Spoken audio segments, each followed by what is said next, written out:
때는 그냥 이제 뭐 좌파 예술인이 몇 명 명단 이렇게 시작한 건데 가다가 보니까 이 블랙리스트를 처음에 최순실이 자기 사업 방해가 되는 사람 때문에 구상한 거, 그리고 김기춘은 공안 정보를 몰고 가기 위해서 구상한 거, 이 둘의 이해가 맞아서 블랙리스트까지 나오게 됐다. 여기까지 진도가 나왔거든요.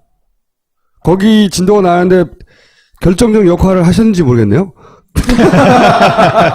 자, 잠깐만 지켜볼게요. 이게 지금 붉어지기 시작한 게 홍성남 화백이 세월 5월이라고 하는 그 그림을 그렸는데 거기에 요런 장면이 나와요.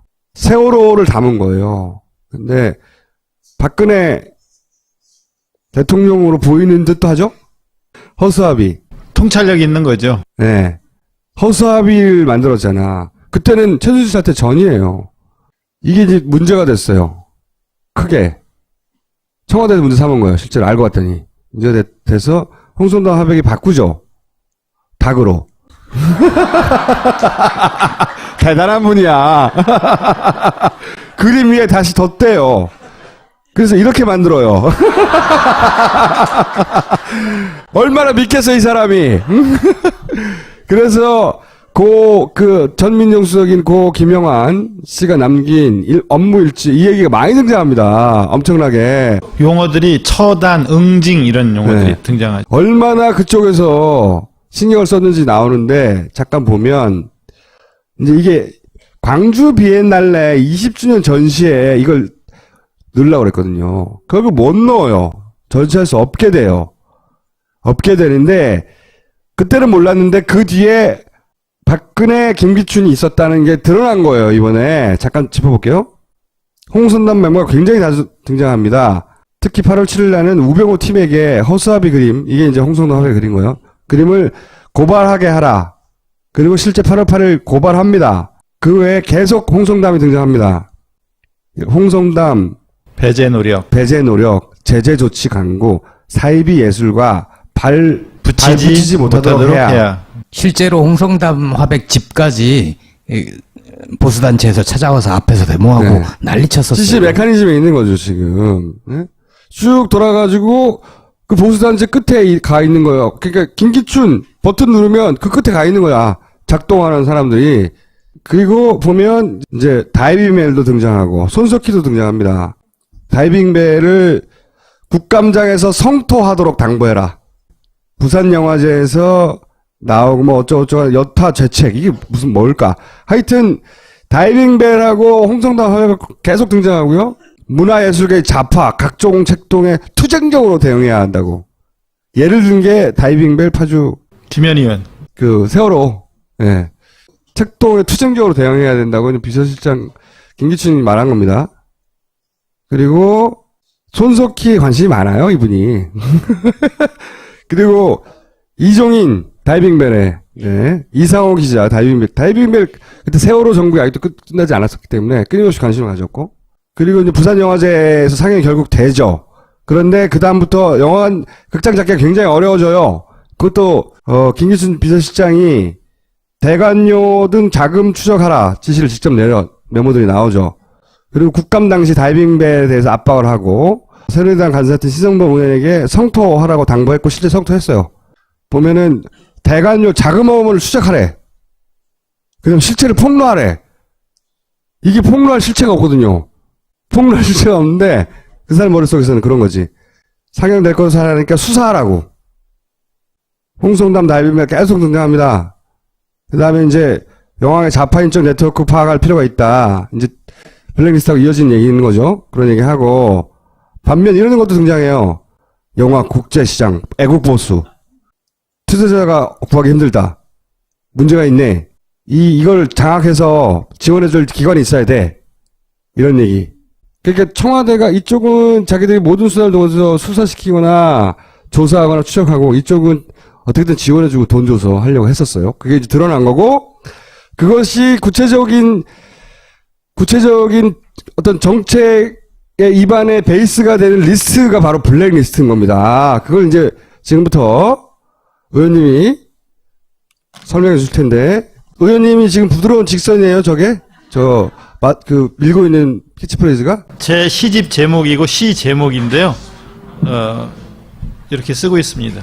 자, 여기서 맞는 지금 얘기를, 블랙리스트 얘기를 정리해서 말씀드려 볼게요. 2016년 올해 국정감사에서요. 감사를 하기 위해서는 해당 기관의 회의록 이런 것들을 제출을 받아서 그동안 운영을 어떻게 했는지 이런 것들을 이제 살펴보게 되는데요. 처음에 제출한 회의록을 보니까 회의록이 이상해요. 앞뒤가 잘 안 맞아요. 갑자기 저 사퇴하겠습니다 이런 도출 발언이 나오고 그래서 이상하다. 무슨 이유가 있었으니까 사퇴할 텐데 왜 이런 말이 툭 튀어나왔을까? 이상하다. 이거 원본 맞나? 싶어가지고 작년 국감인가요? 2015년 11월이라고 나오는데. 요거는 2015년이요? 예, 예. 네. 15년 회의록이 2015년 회의록. 회의록이 국감이에요. 회의록은 회의록에. 국감은 올해 국감. 예. 그래서 이제 회의록 원본 맞냐 그랬더니 맞다 그래서 아무래도 아닌 것 같아요. 이게 원본 아닌 느낌이 들어서 원본을 갖고 있을 만한 사람을 접촉을 해서 이걸 보여주면서 원본 맞는지를 확인해 봤어요. 그랬더니 한 여러 군데 편집한 그 편집본이다. 나중에 확인해 보니까 45페이지 회의록 중에 14페이지 분량을 삭제 편집한 거예요. 14페이지나. 그렇게 해서 보낸 거예요. 보낸 내용 중에 이제 이런 내용이 있어요. 그러니까 문화예술위원회 위원이 심사위원을 추천해 주세요라고 얘기를 해서 심사위원을 추천했더니 안 받아진 거예요. 그래서 그 회의록에 이런 내용이 나오는 거예요. 대전에 있는 이영도 미술관 관장이셨는데 추천했는데 왜 안 받아졌냐 그랬더니 청와대에서 배제한다는 얘기로 빠졌습니다. 이렇게 얘기하는 거예요. 요걸 근데 삭제하고 준 거죠, 근데. 네, 요런 식의 내용들 14페이지를 삭제한 채 저한테 준 거예요. 그랬더니 나중에 블랙리스트를 보니까 여기 바로 이응로 미술관 관장 이분을 심사위원으로 추천했는데 안 된 거예요. 안 됐다는 게 회의록에 나오는데 여기 지금 이 블랙리스트에 보면은 동백님 사건에 연루된 이응로 작가를 위한 재단 운영을 했기 때문에 배제했다라고 하는 게 저 사유가 이렇게 나와 있는 거예요. 동백님 사건은 다 무죄 나오지 않았나요? 재심에서? 그렇죠. 이미 저게 또 1967년에 있었던 사건이고 저기에 이제 윤희상이라든가 예. 이영로 화백이라든가 또는 천상병 예. 선생 같은 경우 고문당해서 거의 폐인으로 살다시피 하면서 생을 마쳤는데 67년 사건을 예. 이유로 배제하는 거예요. 김기춘 적이죠, 굉장히. 예. 그러니까 세상은 좌우로만 돼 있는 것이 아니라 전후도 있고 상하도 있고 동서남북도 있고 세상은 다양한데 그 넓은 공간을 좌우로만 나눠서 너 좌야 우야 그럼 너는 악이네 이렇게만 바라보면서 징계하라 뭐 배척하라 응징하라 처단하라 이렇게 심지어는 무죄 난 사건인데. 네 이렇게 이제 나라를 운영해 온 거죠. 또 한번 넘겨 보세요. 이런 것도 있더라고요. 정당한가 적시한다. 아, 그럴만 했네. 네? 블랙리스트에 아니 이건 문학재거든요. 문학재. 저 충북 보은 조그만 군 단위에서 문학재를 18년 동안 해왔는데요. 제18회 오장환 문학재 학술 세미나 요거 지원한 걸 발견하고 지원하지 말라. 이유는 도정환과 함께 정치활동을 적극 참여한 거. 이건 문학활동이거든요. 정치활동이 아니라 문학활동이에요. 넘겨봐 주세요. 이런 거예요. 이런 세미나에 지원한 걸 발견하고 아니 도정환이 뭘 이런 걸 행사를 한단 말이야? 이건 정치활동이야. 이렇게 해서 이제 지원을 못하게 했던 건데 이런 행사를 한 거예요. 그냥 100일장, 시 그림 그리기 대회, 신앙송 대회, 문학 강연. 위험하고 정치적이야. 신랑성 너무 위험해. 그림도 그리고. 응? 34살의 젊은 나이에 작고한 시인이고 이런 시인들 다 해금되고 그런 시인인데 이런 고향에서 문학제를 하는 건데 100일장도 하고 뭐 이런 거 하는 건데 이거 다 정치적으로 보고 그리고 지원하지 말라고 하고 김기춘 진짜 꼼꼼하고 악마적이에요. 아까 그 녹음 심사위원이 녹음 파일 틀면서 안산 세월호 관련 그 지원한 사업이 하나 있는데 안 된다. 그 사람이 이 사람이에요. 이 블랙리스트에 보니까 그 심사위원이 위에서 안 된다고 해서 지원 못하고 말았다. 1차에 합격했는데 2차에 탈락시켰는데 그 심사위원이 증언을 했는데 블랙리스트 보면 나온단 말이에요. 그 사람이 그린피그라는 극단의 윤한솔이라는 분이에요. 근데 이유는 문재인 지지했다는 거예요. 이게 의원님 실에서 초기에 이 문제가 제기됐을 때 제보 받는 것 중에 하나예요. 이거부터 제가 틀어볼게요. 그 한겨레 특종 아니었나요? 저희가 한겨레 신문이 준 거죠. 아, 그랬습니다. 그랬군요. 예. 이미 심사할 때 그거는 빼고서 다른 작품 가지고 2차를 해줬으면 좋겠다. 그거 네. 뺀 나머지 갖고 이렇게 됐던 거고, 그때 얘기했던 게 세월호였고 유난소리였고, 예. 그리고 그래서 안 된다, 곤란하다, 위에서 그렇게 얘기가 나왔었고요. 나왔다고 네, 네. 이야기를 네, 네. 했고, 밥을 먹으러 가서 예, 몇몇 리스트가 있다라는 이야기를 그냥 조심스럽게 하더라고요. 예. 네. 그래서 그때 알았었어요. 아, 문의위에서 네. 이렇게 몇몇 리스트가 있구나. 그러자 그 얘기를 듣고 겪은 사람들이 막 제보 전화를 해준 거예요. 그 중에 자기가 겪은 얘기를 한 거죠. 심사위원. 심사위원으로서. 예. 심사위원인데 리스트가 있더라. 그 얘기예요.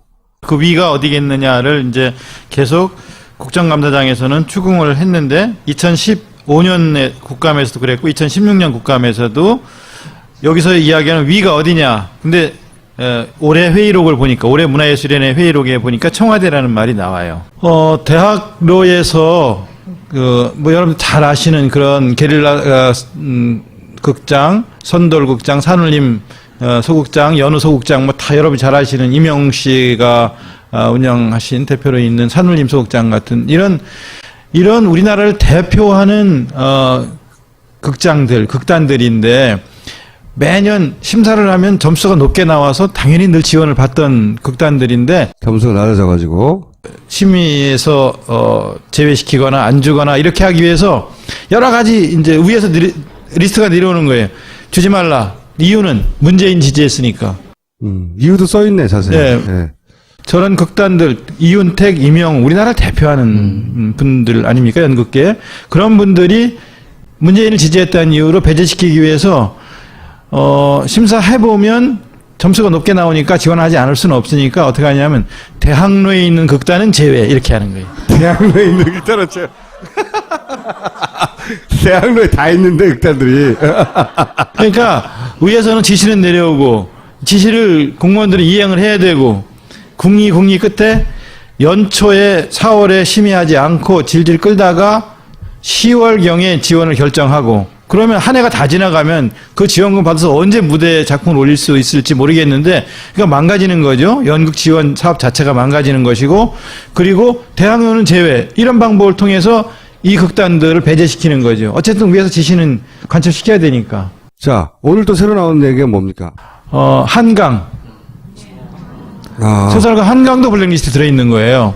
그러니까 적어도 우리나라가 지금 이제 가장 자랑스러워하는 그런 맨부커상 같은 것을 받은 작가도 그 작가의 작품 소년이 온다가 근데 왜 선정된 거죠? 왜 이렇게 블랙리스트에 올라가 있는 거죠? 소년이 온다라는 작품은 채식주의자보다도 작품성이 더 뛰어나죠. 근데 5.18을 다룬 거죠. 그러니까 그런 것들을 5.18을 지원해서 다뤘다고? 이제 배제시키는 거죠. 배제시키고 블랙리스트에 올리다 보니까 한강뿐만 아니라 고은, 그 다음에 안도현, 정호승, 그러니까 그 다음에 연극인 같으면 아까 여기 나왔던 분들 중에 안 나온 분들이 손숙. 그러니까 이런 분들을 다 블랙리스트에 포함시키면 제가 오늘도 상임위 전체회에서 조윤선 장관한테 그런 얘기를 했어요. 이런 분들 다 빼놓으면 누구하고 문화예술을 할 거냐. 이런 분들 다 블랙리스트에 명단에 집어넣어가지고서 다 배제시키고. 본인은 인정 안 하잖아요. 블랙리스트 작성 안 했다고. 본인은 안 했다고 하는데 유진용 장관은 퇴임 전에 봤다. 네. 그리고 김종덕 장관은 보여주면 짜증내고 이런 거 보여주지 말라고 했다고 하고 권영빈 전 문화예술위원회 위원장은 유진용 장관 때는 블랙리스트가 내려오면 막았는데 김종덕 장관 때는 그냥 내려보냈다. 그 증언을 하고 있는데 조윤선 장관은 못 봤다고 하고 있는 거지. 이거 어떻게 하면 좋지? 그런데 이미 이 블랙리스트 관련해서는 문건 전체가 특검에 지금 가 있습니다. 조윤선 장관이 빠져나올 수 있을 거라고 보십니까? 못 빠져나오죠. 지금 공개적인 자리, 국회 상임위 전체회의라든가 공개적인 자리에서는 본 적도 없고 지시한 적도 없다라고 했던 사람들이 네. 검찰에 불려가거나 특검에 가서는 결국은 다 사실대로 인정하고 구속돼 있거나 뭐 지금 김종 차관도 그랬고 지금 체포되거나. 네. 밖에서만 부인했지 실제로 증거 앞에서는 부인을 할 수 없는 일들이기 때문에 그 실력 있는 검사들은 정말 잘 몰아가거든요. 그리고 또 실제로 증거가 가 있단 말입니다. 블랙리스트 관련된 거는 파기하라고 다 지시를 했는데 파기하라고 지시를 한 것 자체가 증거인멸이지 않습니까? 그러니까 직권남용에다가 직권남용 권리행사 방해죄에다가 증거인멸죄까지 더 포함되는 거예요. 그래서 지금 그 이미 가 있는 증거 앞에서는 더 이상 여기서 바깥에서처럼 부인을 할 수 없는 상황이 될 거고요. 그 책임을 져야 하는 상황이 될 거고, 그리고 이걸 통해서 이제 특검에서는 아마 김기춘을 정조준해서 뭐 법적 조치를 취하고자 하는 생각을 하고 있는 거. 손혜원 의원은 최순실을 네. 만나고 왔고 그걸 메모로 저희한테 좀 전에 전달해 주셨어요. 어떤 내용 왔는지, 네. 어떤 비상식적인 일이 그쪽 구치소장을 통해서 있었는지. 의원님도 가셨잖아요. 저희는 정호성 안종범을 구치소 청문을 했는데요. 거기서 겪은 비상식적인 구치소장의 조치나 이런 건 없었어요? 저희는 가서 구치소 수감 그 방까지 들어가겠다고 하니까 자기들이 나오겠다. 나와서 일정한 회의장에서 그 이야기를 하겠다 그래서 3시간 넘게 그 많은 것들을 확인할 수 있었고요. 거긴 사진도 찍고 스케치도 했잖아요. 그렇죠? 저희는 사진도 찍었고요. 앞에서 찍기도 하고 뒤에서 찍어도 되냐, 앞에서 찍어도 되냐 다 물어보고 찍으라고 이야기할 정도의 분위기 속에서 많은 것들을 조사할 수 있었습니다. 거기서 오늘 여기서 밝힐 수 있을 만한 새로 알게 된 사실 몇 가지 알려주세요. 많은 문건들이 최순실에게 갔는데 예. 최순실에게 간 게 맞느냐? 이게 맞다. 누가 전달했느냐? 그러니까 인편으로 전달했다. 그러면 인사자료를 포함한 각종 많은 문건들이 직접 간 거 맞냐? 맞다. 인사자료도 진짜 갔냐? 갔다.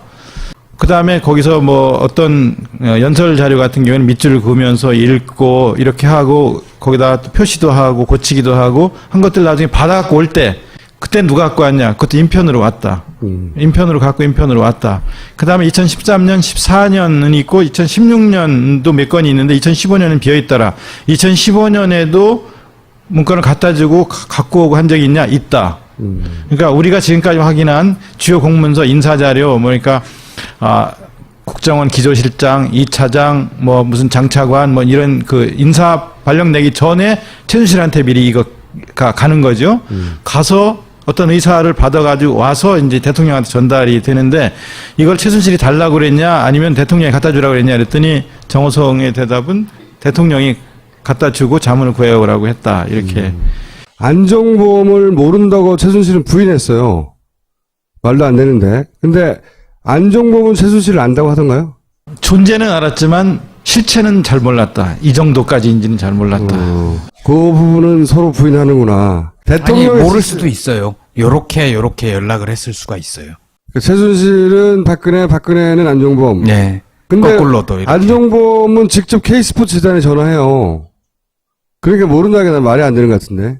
실체를 제가 쭉 얘기했어요. 그러니까 말하자면 이렇게 해서 KD 코퍼레이션에 흡착기를 납품하게 해서 11억 납품하게 한 다음에 네. 샤넬 핸드백 1,100만 원짜리 받고 그다음에 현찰 2천만 원 받고 그다음에 또 2천만 원 받고 대통령 외국 나갈 때 동행하게 해주고 네. 이런 사실.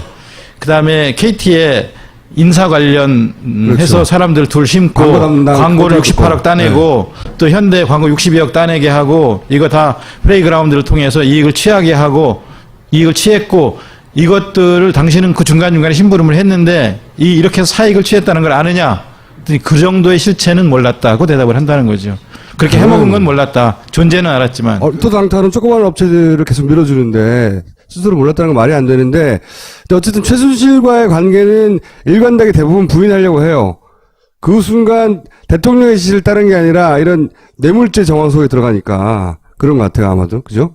그리고 실제로 이제 뭐 제3자 뇌물죄, 포괄적 뇌물죄가 적용될 수 있는 여러 근거들이 점점 이제 확보되는 거고 좁혀지는 거죠. 그리고 세월호 관련해서 당일날 2014년 4월 16일 날 네. 그날 대통령을 직접 가서 이런 관련 내용들을 서면 보고 말고 대면 보고를 직접 한 적이 있냐? 이렇게 이제 이 관련해서 물었거든요. 그랬더니 우선 일정 얘기를 하면서 그 대통령의 일정이 그날은 비어 있었다. 일정은 자기가 짠다. 일정에 관해서는. 근데 앞뒤로 빽빽했는데 그날만 일정이 비어 있었다 하는 얘기를 하고요. 오전에 관저에 계속 있었다. 관저에 있었다고 말을 하는데 서면 보고는 계속 하면서 이 상황이 이렇게 위중할 텐데 달려가서 알리지 않았느냐 이렇게 이제 물었어요. 근데 점심 먹을 때까지도 자기들은 뭐 저는 구조됐다 뭐 이런 얘기를 들은 뒤에 이 정부가 참 잘하고 있어. 이름을 행정안전부에서 안전행정부로 바꾼 것도 참 잘한 일이야. 이러면서 앉아있다가 2시 후반부쯤 가서 이게 아니구나. 사태가 심각하다는 생각이 들어서 그때 관저로 달려갔다고 얘기를 해요.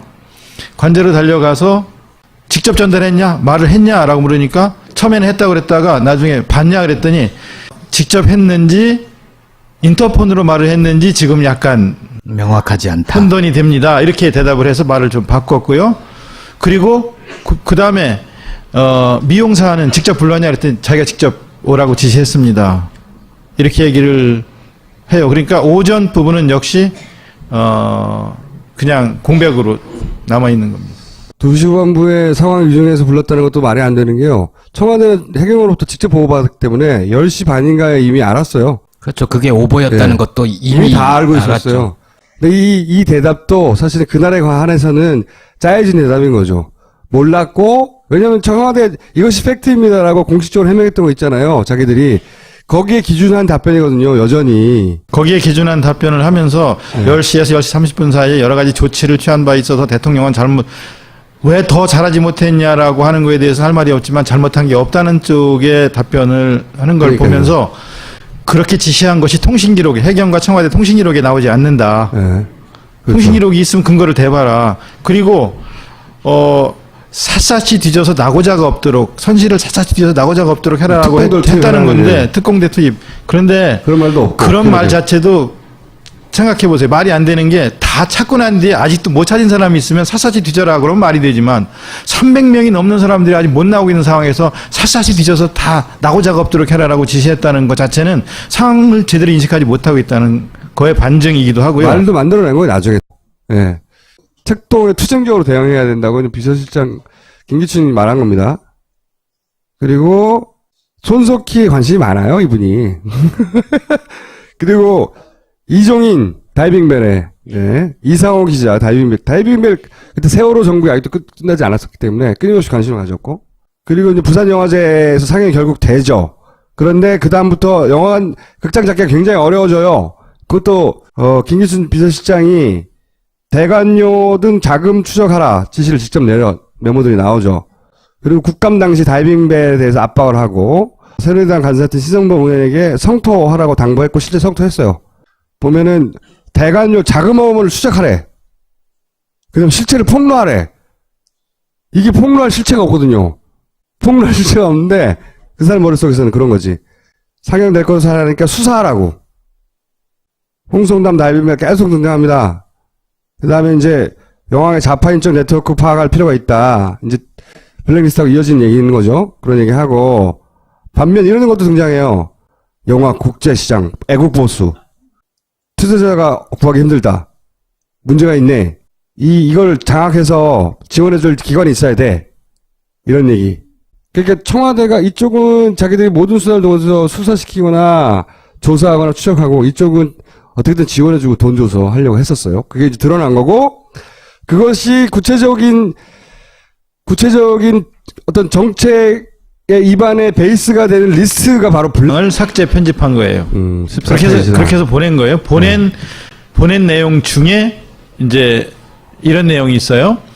그러니까 문화예술위원회 위원이 심사위원을 추천해 주세요라고 얘기를 해서 심사위원을 추천했더니 안 받아진 거예요. 그래서 그 회의록에 이런 내용이 나오는 거예요. 대전에 있는 이영도 미술관 관장이셨는데 추천했는데 왜 안 받아줬냐 그랬더니 청와대에서 배제한다는 얘기로 빠졌습니다. 이렇게 얘기하는 거예요. 요걸 근데 삭제하고 준 거죠, 근데. 네, 요런 식의 내용들 14페이지를 삭제한 채 저한테 준 거예요. 그랬더니 나중에 블랙리스트를 보니까 여기 바로 이응로 미술관 관장 이분을 심사위원으로 추천했는데 안 된 거예요. 안 됐다는 게 회의록에 나오는데 여기 지금 이 블랙리스트에 보면은 동백님 사건에 연루된 이응로 작가를 위한 재단 운영을 했기 때문에 배제했다라고 하는 게 저 사유가 이렇게 나와 있는 거예요. 동백님 사건은 다 무죄 나오지 않았나요? 재심에서? 그렇죠. 이미 저게 또 1967년에 있었던 사건이고 저기에 이제 윤희상이라든가 예. 이응로 화백이라든가 또는 천상병 예. 선생 같은 경우 고문당해서 거의 폐인으로 살다시피 하면서 생을 67년 마쳤는데 사건을 예.